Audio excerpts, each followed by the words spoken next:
Hey, coucou YouTube! Alors vous avez été 53% à voter pour que la prochaine vidéo soit ma vidéo des favoris du mois de janvier et du mois de février. Je m'étais dit que je n'allais pas les faire sachant que nous sommes au mois de mars et que j'ai énormément de retard. Mais je vous ai quand même posé la question sur Instagram et comme j'ai dit, il y a 53% de personnes qui m'ont dit fais la vidéo des favoris. Il y a quand même 2 mois de favoris à vous présenter donc ça va faire un petit peu beaucoup. Je vais essayer de ne pas traîner lorsque je vous ferai les présentations pour pas que la vidéo dure 30 minutes. Je fais ça un petit peu à l'arrache, du coup j'ai une petite feuille où j'ai noté 2-3 petites choses.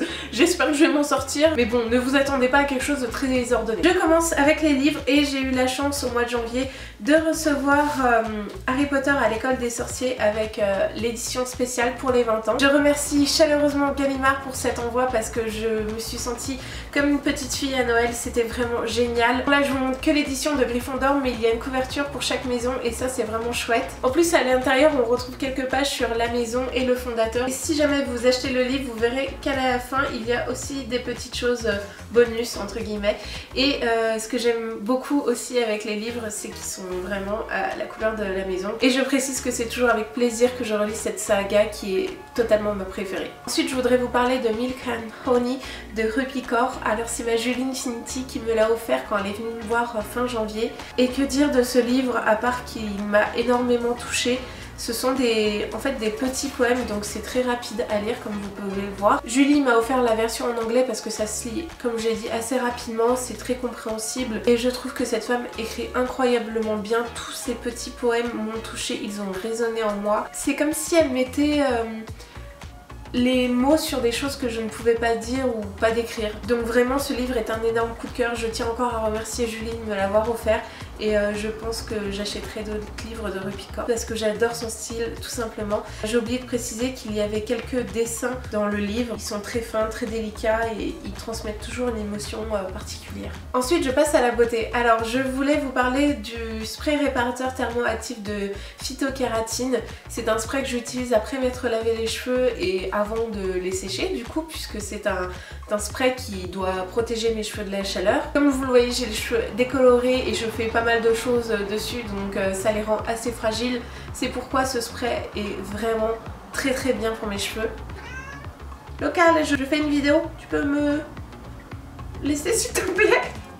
Je vois vraiment la différence quand j'applique ce spray sur mes cheveux. Au départ je n'y croyais pas et pourtant vraiment ça marche très bien et en plus je trouve qu'il a une odeur très agréable. Ensuite je vais vous parler du dernier parfum de Cacharel, Yes I Am. Alors je précise que ce n'est pas sponsorisé ni un placement de produit ni rien. C'est vraiment un énorme coup de cœur. Ils me l'ont envoyé certes gratuitement, mais j'en parle parce que vraiment ce parfum est devenu mon parfum numéro 1. Je le mets quasiment tous les jours.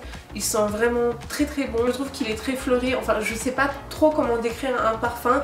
Mais si vous avez l'occasion de le sentir dans un Sephora ou autre, testez-le parce qu'il est vraiment très agréable. Et d'ailleurs il se pourrait qu'il y ait une petite surprise sur Instagram, donc surveillez tout ça. Ensuite je vais vous parler déco très rapidement puisque je vais vous montrer une petite affiche que j'ai trouvée à Amsterdam. Donc j'étais à Amsterdam fin février, donc c'est bon, ça passe dans les favoris de février. Ça fait vraiment cabinet de curiosité, donc j'aime beaucoup. C'était dans un magasin, je sais pas, de cadeaux, de souvenirs. Bon c'est assez banal mais elle était à 7,50 €. Par contre elle est un petit peu subie dans ma valise. J'ai essayé de l'aplatir au maximum mais je pense que quand elle sera encadrée ça ira beaucoup mieux. Ensuite je vais vous parler de ce sac à dos. Bon j'en ai parlé sur un article dernièrement, j'en ai parlé sur Instagram, mais ce sac à dos je l'adore. C'est un sac à dos que j'ai trouvé chez Primark pour 7 €. Donc autant dire que pour moi c'était l'affaire du siècle. Et j'en suis vraiment contente. Bon j'adore tout ce qui est holographique, mais je trouve qu'il a la forme parfaite et en plus il contient énormément de choses. C'est-à-dire que j'arrive à glisser mon ordinateur portable, un appareil photo avec 2 objectifs non montés bien sûr, mon portefeuille ainsi que d'autres petites bricoles. Je l'ai pris pour mon voyage à Amsterdam et il était vraiment nickel. D'ailleurs je vous invite à aller voir mon article intitulé Mes petits essentiels puisque je parle du fait que je n'osais pas porter de sac à dos avant et que j'ai fait un petit pas en avant. Je vous le mets en barre d'infos pour que vous puissiez le lire et il y aura bien sûr ce petit sac à dos. Je voulais vous parler aussi de mes Vans lilas que j'ai acheté au mois de janvier. C'est un achat que je ne regrette absolument pas. Des fois je me dis qu'il y a des choses que j'achète et c'est pas raisonnable, mais là je les adore, je les porte très souvent. Je trouve qu'elles vont super bien avec mes tenues. Bon, je m'habille souvent en pastel et de manière colorée. Ça fait un petit peu plus féminin que les toutes noires et ça change un petit peu. Donc vraiment, j'en suis fan. Au mois de janvier et au mois de février, j'ai porté énormément une jupe culotte que j'ai eu avec Showroom Privé quand je suis montée à Paris pour discuter de leur collection grande taille. Je ne savais pas que Showroom Privé faisait des collections capsules grande taille, mais si, ils en font et je dois dire qu'il y a de très jolies pièces et vraiment moi mon gros coup de cœur ça a été cette jupe culotte. Bon, je pense qu'au montage je vais vous mettre une photo d'un de mes looks parce que là on voit pas trop ce que ça rend, mais vraiment elle est très confortable, elle monte très haut, il y a vraiment une taille très haute et moi j'adore ça, j'adore rentrer mes t-shirts dedans. Et puis je pensais qu'une jupe culotte n'allait pas du tout m'aller, mais au final au niveau du style je trouve que ça passe crème. Bon, j'allais vous parler d'un autre favori mais je crois que je vais le garder pour plus tard parce que j'aimerais vous faire une vidéo haul où je vous présente plein de pièces très printanières. Si vous me suivez sur Instagram, vous connaissez bien cette pièce que je porte très souvent et que je vous montre en story. Mais je la garde quand même pour une vidéo haul et try on. Allez, je termine les favoris mode avec ce manteau que j'ai trouvé chez New Look. En fait, on était en train de faire un petit tour en boutique avec mon amie Julie et on a toutes les deux flashé sur cette pièce. C'est un long manteau gris avec une coupe un petit peu oversize et je trouve qu'il va vraiment avec tout, aussi bien ma jupe culotte, une robe ou un jean, des baskets ou des talons. Pour terminer, je vais vous parler musique et séries et là, le moins qu'on puisse dire, c'est que j'ai eu beaucoup de coups de cœur, surtout en ce qui concerne les séries. Alors désolée, j'ai pris un petit papier pour me souvenir de tout ce que j'ai noté. Niveau musique, j'ai beaucoup aimé le groupe Kaleo et en fait j'ai découvert ce groupe lors d'une vidéo favori justement de Colline. J'avais déjà entendu leur musique et je l'appréciais mais je n'étais pas allée voir plus loin et finalement j'ai pris 5 minutes pour écouter plusieurs de leurs chansons et vraiment waouh, j'ai adoré. Là j'ai plus les titres en tête mais de toute manière je vous mettrai les liens en barre d'infos. Je vais pas les mettre en vidéo parce que sinon ça va rallonger la vidéo. En plus ça va poser des problèmes au niveau des droits d'auteur. J'adore la voix du chanteur, j'adore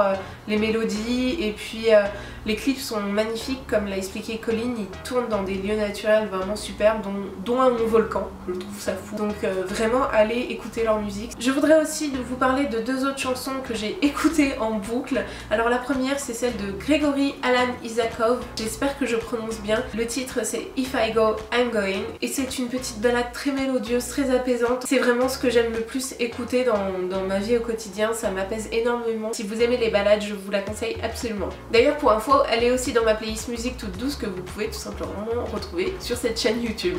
Alors l'autre chanson, c'est pas une chanson toute jeune puisque c'est une chanson je crois qui date de 83, c'est du groupe New Order et c'est la chanson Blue Monday, mais je sais pas pourquoi je l'ai écoutée en boucle dernièrement et je l'écoute toujours. Elle me fout la pêche, elle me donne envie de danser, puis bon, petite confidence, j'adore la musique des années 80. Pas la musique française, alors la musique française des années 80 je la déteste, mais les musiques internationales des années 80 je les adore. Et pour terminer, les séries, alors j'en ai noté 4, est-ce que je vous parle des 4?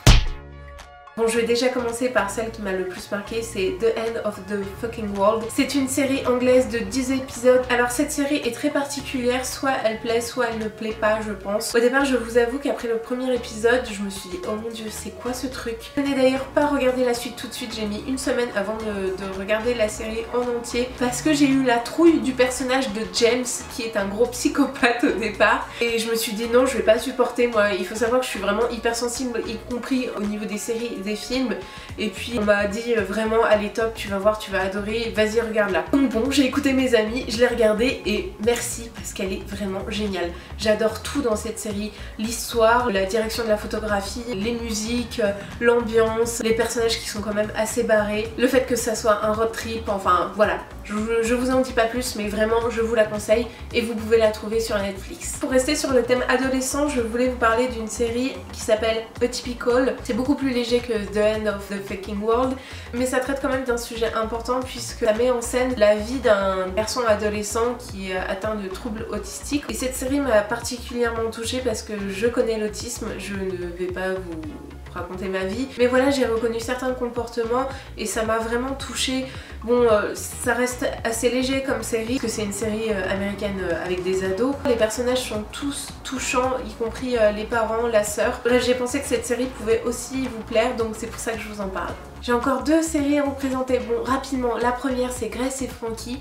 Elle traite de sujets encore une fois importants comme l'homosexualité et surtout la sexualité des personnes plus âgées. Il y a deux couples et en fait les deux hommes se mettent ensemble et divorcent de leur femme et on va suivre le quotidien de leurs deux ex-femmes, du coup Grace et Frankie, mais aussi du couple homosexuel et du reste de la famille, donc je trouve ça super intéressant. Voilà, j'ai apprécié la série parce qu'elle reste légère tout en parlant de sujets important et surtout en étant très moderne, donc vraiment Et enfin je termine avec Love, qui est une série qui parle d'amour comme le titre vous l'indique. Je sais pas vraiment par où commencer pour vous parler de cette série. Tout ce que je peux vous dire c'est que je l'ai énormément appréciée parce que c'est une histoire d'amour très vraie. Je me suis retrouvée dans plusieurs situations, comme quand ils vont à des soirées, et donc elle m'a parlé. Et même si le personnage de Mickey m'a parfois énervée, j'ai réussi à m'attacher énormément à elle. Mais le personnage que j'ai préféré reste Gus, parce que c'est un personnage qui m'a énormément touchée par sa gentillesse. Je me suis retrouvée en lui.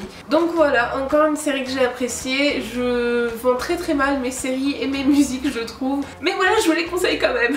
Bon, allez, ça sera tout pour mes favoris de janvier et février. J'ai sûrement oublié de vous parler de certaines choses. Mais bon, c'est déjà pas mal que j'ai fait la vidéo, je trouve. J'espère que je ferai pas ma vidéo favori du mois de mars au mois de juin. Ça serait bien. En attendant, dites-moi si les vidéos favoris vous plaisent quand même, parce que j'ai remarqué que c'était celle qui était le moins visionnée sur ma chaîne YouTube. Donc n'hésitez pas à me dire. Si c'est le cas, je vous invite à laisser un petit like ou un petit commentaire et à bien sûr vous abonner à la chaîne. Je vous dis à très vite!